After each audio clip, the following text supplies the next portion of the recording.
Well, it was all an accident. I was a millwright, pipe fitter.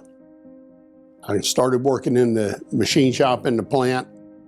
I left, and eventually I got into construction. And it just kind of was an accident that I ended up in the steel industry selling steel. We were a steel service center at one point. 2007 or 8, steel got so competitive we couldn't compete. So we started manufacturing. We went to CNC. We had press brakes and shears and saws. Now we've put in plasma cutters, and all of my stuff, I try to work with the heavier part of the manufacturing.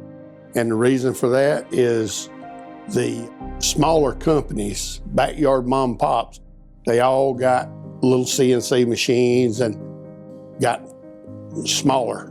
So it's better for us to deal with the big because it's not as much competition. We do a lot of different things here. We build pump bases for Sulzer pumps, and there's a big variety of different bases depending on where they're going. Some of them will go to the oil fields or out on oil rigs in the ocean, paper mills, NASA. We did pumps that went to New Orleans because they're right at sea level to pump the water out of the town. We did the bases for them. Now we're starting to build electric motors. Sulzer is shutting down the American products in 3 plants, 3 different countries. One is China, Finland, the other one is Ireland. And all the electric motors, these are submersible pumps. We'll build the motors for Sulzer. They'll do the pumps at their plant in Easley. The government's got this deal about the Buy American campaign. And what they're doing, it's got to be made 56% in the United States by American labor.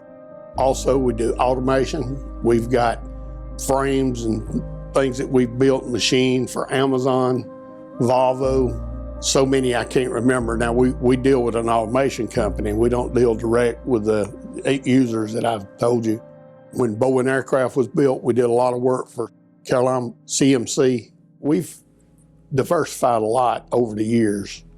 I bought the company here in 1990 and kind of went in blindfolded.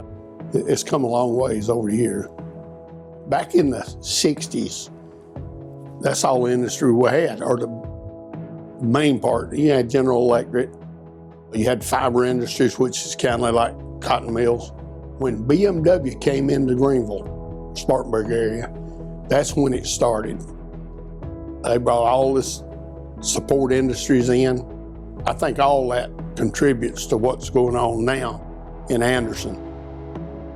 Y'all got to remember your small business because, you know, in the United States, it's about 80% of the employees work for small business.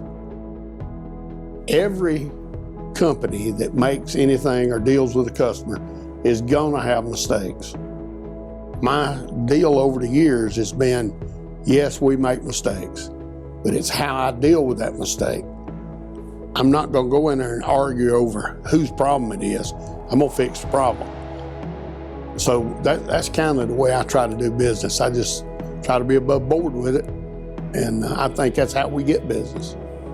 It's been a lot of hard work, a lot of years, and if you're gonna go into business, if you don't want it, you may as well go hunt you a job. You're gonna have ups and downs. People that go to college and get all these big degrees, they have the same problems. You gotta learn how to do business. But if you don't want it, you're not gonna stick with it. And my problem is I didn't have no money. I had to stick with it.